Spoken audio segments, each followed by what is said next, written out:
So welcome to today's podcast. So I'm really excited about this conversation. Been looking forward to it. Unfortunately, we had a delay or two here. It happens. But so I have a guest today, and I typically bring on folks in the financial services industry in some shape or form to share their expertise.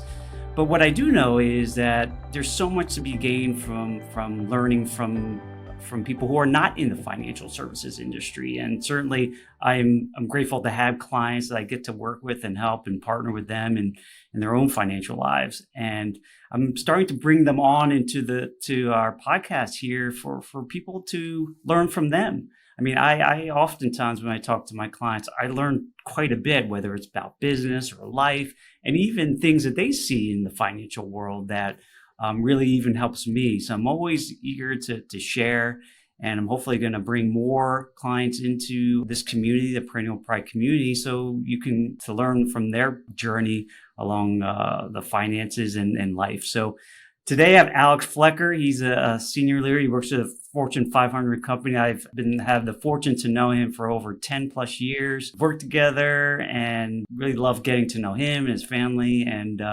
really anxious to introduce him to you guys, and hopefully you'll get some nuggets out of this. So Alex, welcome to the Perennial Pride podcast today.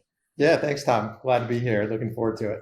Awesome. So I know we go back quite a ways, and remember days, it's crazy, 10 plus years ago, and working in corporate America, and it seems like it's just a short time ago, but it's crazy to think it's been over 10 years. Yeah, for sure. It seems like a long time in some respects, and other times it's flied. Just because of great friends at work, people like you. Yeah, that's awesome. Yeah. Awesome. So listen, from a client perspective, and this is where, Alex, you have a very interesting background, and this was a while I want to have you come into this podcast to share some of your experiences, because you come from a background. Can you share with the listeners just a little bit about your background, kind of how you got to where you currently are in your senior leader role at your company?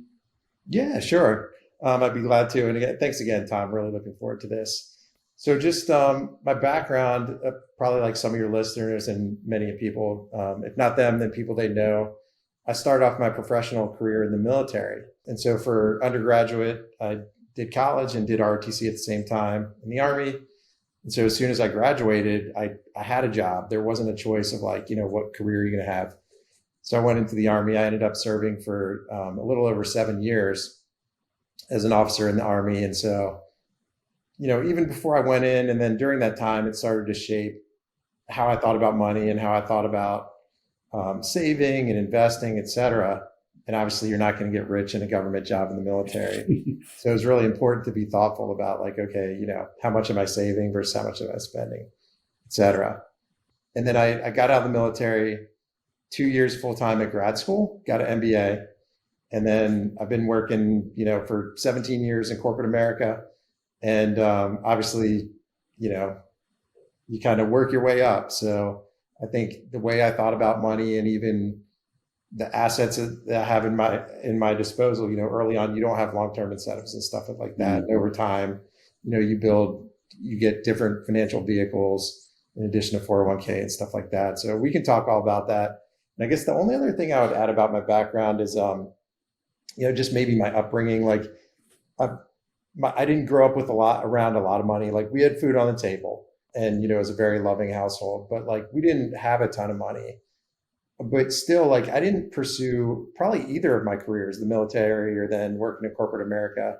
The part of it where I work, it wasn't see how much money I can make and get as rich as I can. But at the same time, I've been really thoughtful about just, how do you build wealth for your family? How do you provide for your family while doing something that you're super passionate about?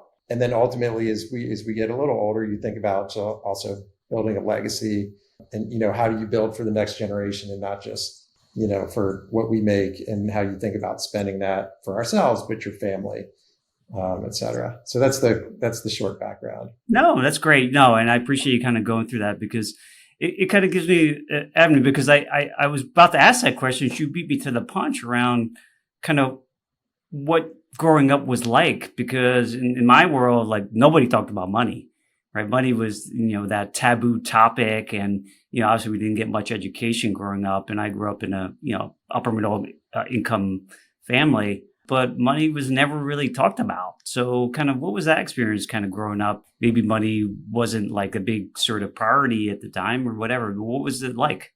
Honestly, I think it was more like, again, like I said, it's like, we weren't so poor that it was like you didn't know if you were going to have clothes on your back or a meal.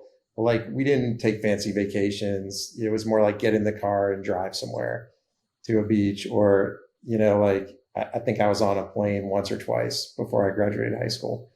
Like maybe to go visit my grandparents, went to Disney one time, but like, there just weren't like, there wasn't a lot of money around me. There's plenty of love, right? So it was like a great upbringing. And I wouldn't trade it for anything, but I would say a lot of the lessons about money were more through like, just learning that it's a super valuable resource, something to be like planned around. And then just thinking about like, okay, well, how can I provide for myself and ultimately a family and finding a way to do that. And even like as I paid for college, in hindsight, I joined the military again and I would walk that path again. It was an amazing life experience, but at the same time, at the time when I joined, it was a way to pay for college to start. Mm-hmm. It was like, all right, different ways you can get scholarships, and Army RTC scholarship was one option. And you can kind of check it out for a year and see if it's for you. And I did, and it was great. So I was like, okay, this is my path. But it wasn't like, mom and dad were just paying for college and then so you could just figure it out. There was, I guess, a little more thoughtfulness around it. And then the understanding of like, okay, I'm basically, instead of taking on debt with a loan for undergrad, I'm taking on like a time debt, right? Mm-hmm. So like the government's paying for my college, but then I'm going to owe them 4 years of my life. Right. We did aviation, so it ended up being 7. But that's a like a direct, exchange of money and time. And so all that just early on, like, from when I stepped out of college, there was a real just understanding for me of like, this isn't free. And so like just a thoughtfulness about, what you do, how you make your money, what you're willing to trade for it, your time or even, in the military, other sacrifices you make. So.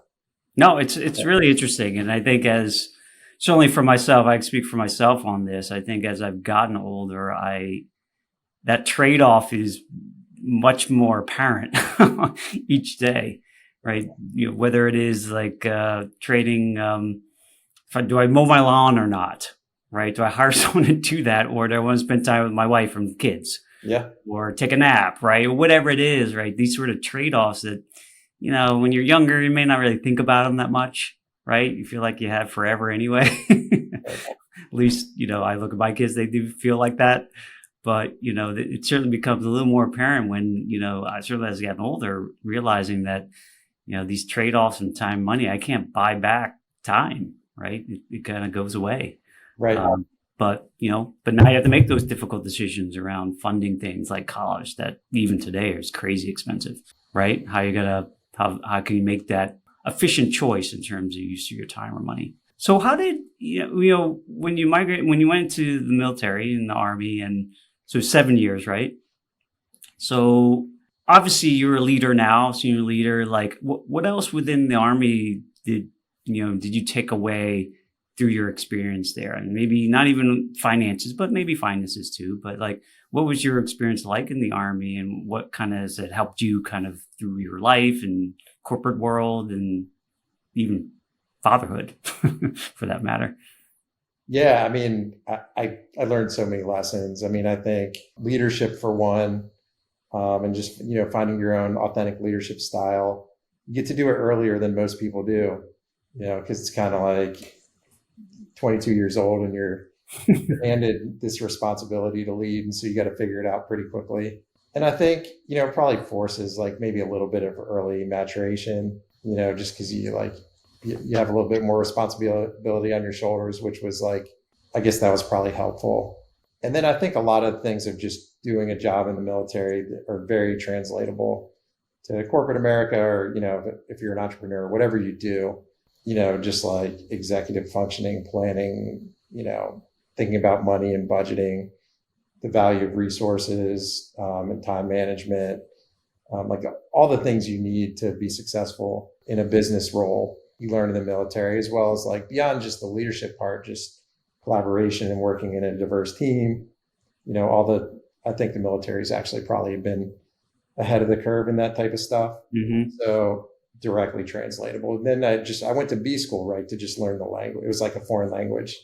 So instead of, like the language of war, it was like, learn all the language of business so that I could then take all those experiences and skills, which I felt like totally translated and make that transition. Yeah, I'm sure making that kind of switch, obviously coming from science, same with me. I remember taking my first accounting class, and for me, it just made perfect sense.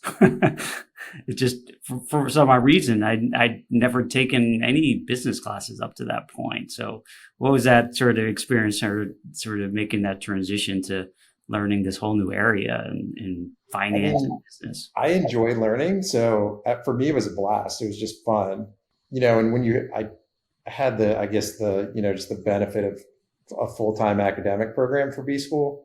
So it wasn't like I was trying to work and then cram it in at night, which I know a lot of people will do that too and can be very successful that way. I guess because I was in a full-time program, I just had the luxury of, learning. So you could learn a lot in a short period of time, like 2 years flew by. But, look, if you can learn biology, or you can learn chemistry or engineering, you can learn business too. In some ways it's less complicated, right? And it's all, the foundation of all these things are math. And so like, if you understand math, then it's less of a leap.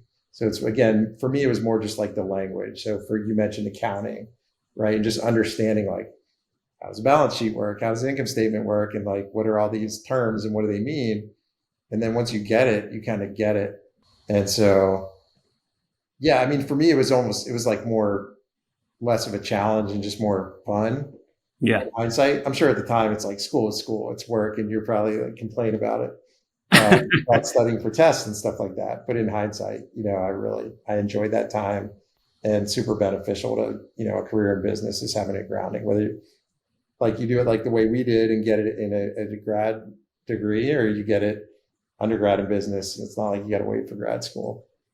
Yeah, in business, and that's why I think learning those fundamentals of finance and business and market. I mean, I think it's all helpful wherever you go. I mean, and we've talked about too on occasion, like we treat even our personal finances. I kind of think of it like a little business, right? Mm-hmm. You have a profit and loss, and you have balance sheets. It's all kind of the same, and you manage it the same way. How do I grow it? How do I reduce my expenses? All the same sort of concepts, right? That make businesses profitable, make our personal finances profitable. Yeah, no, absolutely. I'm sure all your listeners do this, but if they don't, like, you should have your own personal balance sheet. You should know what all your assets are, what your liabilities are, how they net out, and you should track that regularly. I mean, I know you do, I do. It's just like a basic building block of like knowing where you are, and like, are you on track to get where you want to go, is like knowing beyond like just a budget, right? Everyone's have a budget too.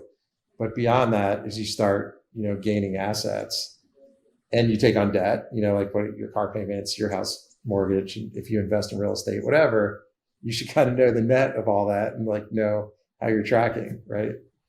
Yeah, it's just like, I always equate it to like, if you're driving a car, don't you need a dashboard, right? You need something to tell you if your house is on fire, your car's on fire, or, you're going too fast or whatever. Always good to have that. So it's definitely good advice. And, so let me kind of get your thoughts on, I know you shared a little bit about kind of growing up in finances and through the military, but like, as you got into the corporate environment and you're in the financial capacity, at least at the start, right? Seeing this, any sort of big sort of evolution to your thinking around your personal finances as you sort of kind of got into that environment? Yeah, absolutely. So like what I was just describing, even like having a personal P&L, if you will, but like when I graduated college and I'm in the military, it's more like balancing your checkbook, right? Mm-hmm. And I might have had a couple investments. Like it was always still pay yourself first and all that stuff, but it was much more rudimentary. Whereas to your point, like once I'm in a finance role in a company and I understand like what I'm trying to accomplish there and how we think about things, then you absolutely, at least I did, you translate it to your personal life too and think about like, okay, I should have my own P&L. And then, like, and I was probably, because it's your own money, I was probably updating it as much as we update it in our company, which was like monthly and then quarterly check-ins and stuff like that. But yeah. And so I think the other thing is, and then you're exposed to different things, whether it's ideas in business or even just colleagues like you, like we might talk about something like, hey, how do you, I remember a colleague on one of the early team that you and I were on together. This guy was like always a lease car guy. And then he was like, I'm going to buy a car. I don't know if you remember what I'm talking about, but so we had like this in-depth conversation about lease versus buy. And like, you can read articles about that, but that's the cool thing about work is like, you're kind of bridging like ideas and, value of money. And then you translate into, you can even have personal conversations with colleagues too. And then I guess the last thing is probably just, I realize because we work so hard, depending on what you do, but if you do have a corporate job where you're working really hard, you don't have all the time in the world to do this yourself. I mean, some people do, but it's engaging experts and finding people like you, Tom, right? So like just surrounding yourself with smart people. And to your point about a dashboard, part of that dashboard idea for me is like, not just, myself and my wife looking at our stuff, but having some experts, an accountant, some financial advisors and experts that can look at it too and say, hey, what about this? Have you thought about that? So a couple thoughts on that one. No, it's huge. And to the point of learning in that sort of concentrated environment of school, I mean, it's just very conducive, but what I love about you, you're always kind of learning stuff and open-minded to at least exploring it. And obviously you've got to do your own sort of due diligence and analytics around it. But like, this is what, encourage everyone to do, right? Because there's not one size fits all with any of this stuff. But you got to kind of get exposed to some of it or more of it, because then you'll start evolving your thinking around it. And then you'll hopefully evolve and improve what you're doing. Right. But it takes time and learning, right? It's not, absolutely. Right? Yeah. I mean, I think in the opening you called it a journey. I definitely think about it that way for me too. It's a constant learning journey. And you just think about the growth mindset, like people sure have read the book, but I see our personal finances the same way as like continuous improvement. So it's like, how do I keep improving, my financial picture around me? How do I make sure it's insured, it's diverse, it can kind of withstand different shocks to the system. And you've thought about, tax implications, and you've thought about retirement, no matter how far off you are, like maybe as you get closer, the plan gets more real, but all these things, like just wanting to continue to like put yourself in the best position you can so that your finances, aren't all sitting under your mattress, right? Where it's right. Although, in this inflationary environment, that's bad. Yes. Sometimes it's good to have cash. But that's not even a statement on good or bad, but you can't keep it all under your mattress, right? Yeah. That's the idea. So. And this is not financial advice. So you got to talk to your advisors about that. We're not suggesting putting stuff under the mattress. Although not a bad idea to have some cash in the house. I don't have any, so don't come to my house. But, there might be a need to, as they maybe shut down the ATM one day. But yeah, no, but that's it. I mean, and the fun part about it is, and our kids are, I know both our kids sets of kids are kind of getting older to be able to share some of these things with them. So what just more curiosity, have you started having any sort of deeper conversations with your kids about finances and what, maybe they have curiosities on? Yeah, for sure. So my kids are, one is just starting college. The other one's just finished first year of high school. So they're a little older to where over 5 years ago, maybe more, I want to say like when my oldest was in middle school, we definitely started talking about money and investing. I opened like a small account for them, like a joint account. And like they have different levels of interest. My son started tinkering in slices, like Schwab slices, so he could invest in individual stocks just to see how that worked and do some research on the companies and stuff. My daughter, not so interested in that, at least so far, but they're both savers. They both have savings accounts, at least, so birthday money instead of all getting spent on stuff that they want, some of it gets saved. And, I definitely wouldn't profess to be like perfect as far as educating my kids on money, but I feel like, there's no right or wrong way, right? As long as, to your point, you're just talking about it. And I think, yeah, I have room to grow too. So I also know like I haven't been perfect. So I just think about the fact that, they are growing up with a little bit more money around them than I did. And so you think about like, all right, how do you still impart some of the lessons I got were through experience? It was like harder lessons, but very impactful on me. So it's like, then you have our kids, my kids specifically are growing up. Like we're not rich by any means, but they're growing up with a little bit of money around them. So it's like, all right, how do you make sure they have good habits around money? And, they don't just see it as like, okay, we want to go out to dinner, you put it on the credit card and there's like no concept.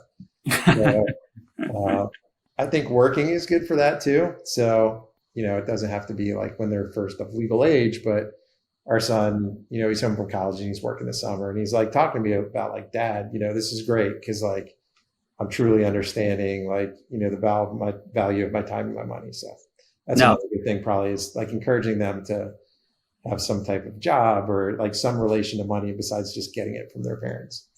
Absolutely. Yeah. And to your point, I think we all, learn so much from just the experience of it. Like, how it works. You can say everything you want to your kids or whatever. Until they experience it, they don't really know it. Right. Or maybe it doesn't sink in.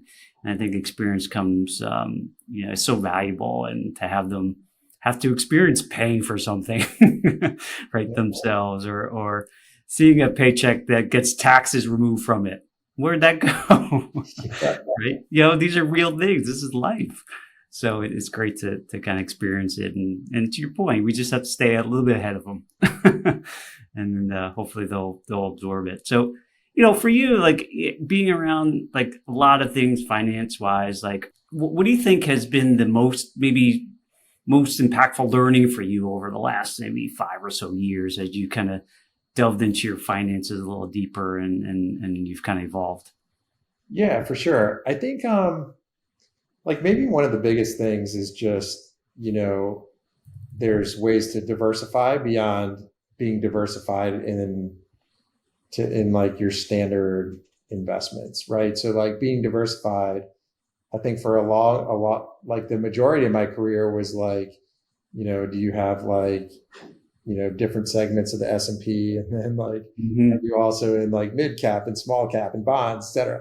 And like I've come to realize mostly through like conversations with you and working with you and just thinking about like there are other asset classes and ways to think about diversifying financially, whether it's real estate or alternative investments, forms of insurance that have more value than just a term policy.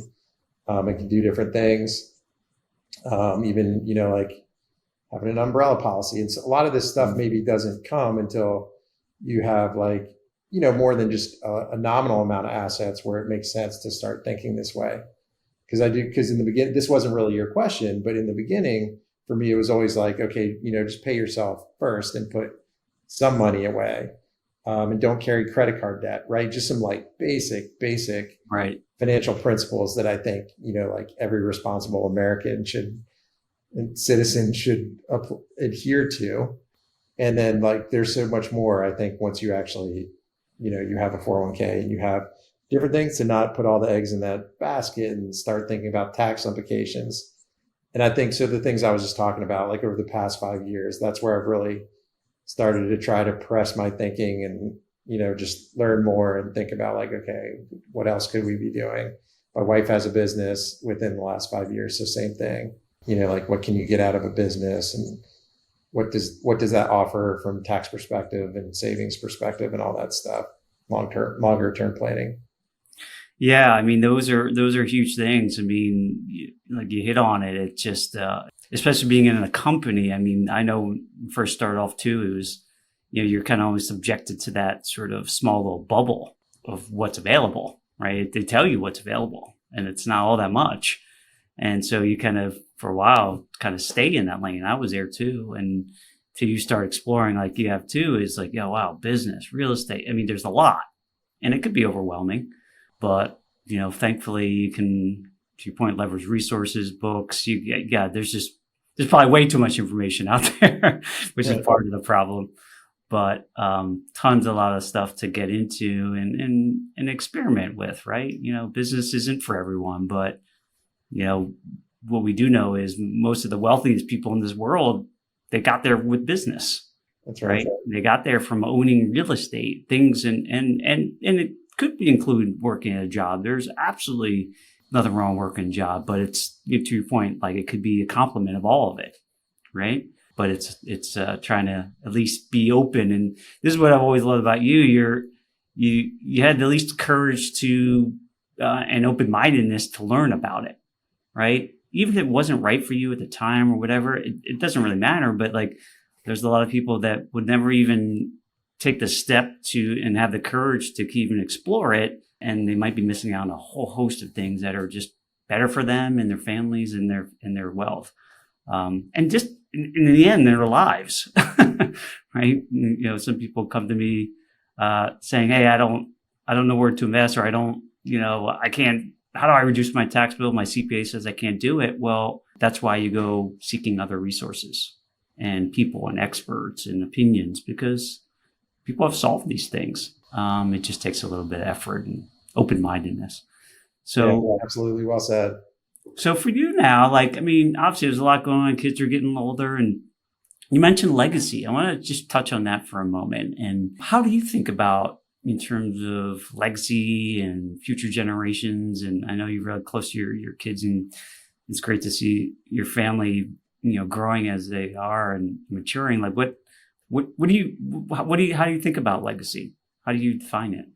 Yeah, I guess I just think about leaving it better than it was for me, right? So, having more resources available to my family, because we're not talking about the type of wealth where like Warren Buffett has to decide like, I don't want to give my kids all my money. I'm going to give some away. Like, for where we are, it's kind of like, I want to maximize as much as I can to give to my family, give to charities, et cetera, when I pass.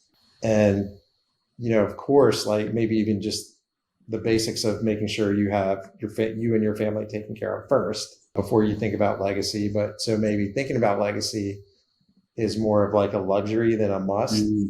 But to me, it just goes on with the learning mindset of like, why not think about, rather than just randomly when you die, your assets go to your heirs and then like they do what they want.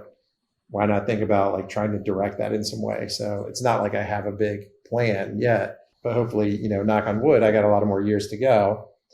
And, I'll be thinking about that plan for decades. And so hopefully by the time at a nice ripe age, when I do pass, there'll be like a cool plan to execute on and, resources for my family to lean on to just, give them a little more flexibility in life to do what they want to do. And maybe, have some choices and make decisions that I didn't have. And on the same hand, you do think about wanting to do that in a responsible way, mm-hmm. in a way that's like really specific, such that, because I do think, as much as, you can do a lot with money, it can also kind of be a burden. So I want to make sure that it's like, it's doing what I would like it to do versus being a burden to people. No, that's way down the line. I'm not there yet, but it's how I think about it. Right. Yeah, no, it's great. And to your point, I think, I found this out early in my sort of journey with this too, is, almost put money kind of too high on the pedestal in terms of its value. Yes, it's an important part of our lives and helps us do the things we want for our families and charities, all those great, wonderful things. But it is just a tool, right? But we can, in society, get so kind of wrapped up in chasing stuff like that. It can get, it could harm other areas of life negatively. You hear enough about like some of these very wealthy people, and they're still trying to cheat somehow to make more money for no reason. But, you kind of said it well. It's like you want to pass and give them the opportunities. And, this is where I think we share this common bond that give our kids the power to generate even their own wealth, right? Beyond what we could have, right? Mm-hmm. And give them the education and tools so that they don't have to, they teach them how to make the fire, right? We can give them some wood and some kindling, but they're the fire starters. They're going to blow it up on their own. We just need to give them a little bit of a starting point, resources and some knowledge and experience, and then let them go. Right. That would be the beauty of it. That's how I view it. That's the goal. Right. And then they're on their way, and, generations from now, they'll be thanking the Flecker and Byers family for getting things started. Right. That's wonderful. No, it's great. So, but to your point, the planning of this has to start somewhere, and likely in a lot of scenarios, you won't get to where you want to get to until you kind of over time to experience it and evolve and think through it. But I think the key part is at least getting something started, which you're doing in a whole host of ways. And I see so much success and promise for what you guys are doing. And I really kind of love that I get to be a part of it in some way. Thanks, right? man. You guys win. So yeah. And I think what you just said is so huge. Like, this is not like it's not a quick game, like it takes a lot of patience and thoughtfulness. It's not really, like our society doesn't work that way. Like the get rich quick is very appealing, and, maybe a small number of people will find their way to do that, either like, super, super bright and have a great business idea, or lucky, like hit the mega millions. But most people like do it the way we're doing it, which is, like you build it over time, and you make good decisions over and over, and you build upon themselves, and you make some mistakes too, and you learn from them. But I think as far as when we think about like our family and building wealth, it's always in like, years and decades time frame, not like, when you think about buying a new car, buying something, like that's a totally different calculus for me, right? That's not what we're talking about here. We're talking about like, how do you build your financial pyramid, if you will? Yeah. Yeah. Right. And to your point, allow it to withstand whatever's going to happen, because you and I can't control that anyway. So let's just make sure our houses are strong as can be. And, we need to rebuild a little bit. We can do it. Right. It's not a problem. Right. We'll move forward.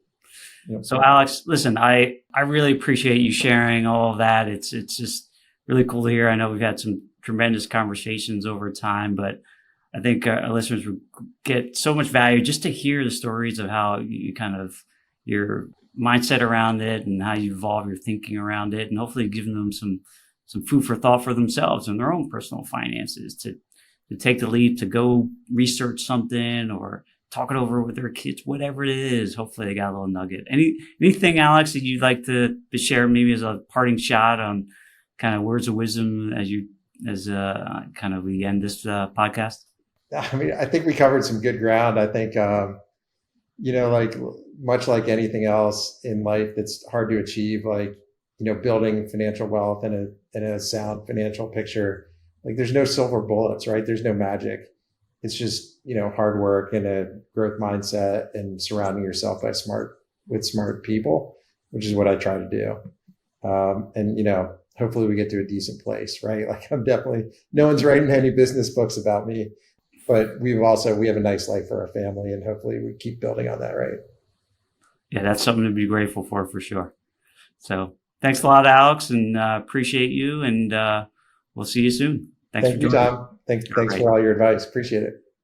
Thanks for joining me on this episode today. I really am grateful for you as listeners to the Perennial Pride podcast. I hope you're getting some tremendous value out of it, and hopefully pushing you along your journey to financial freedom. I put this podcast together really to help you get more educated around your finances so that you feel empowered to live the life that you really want.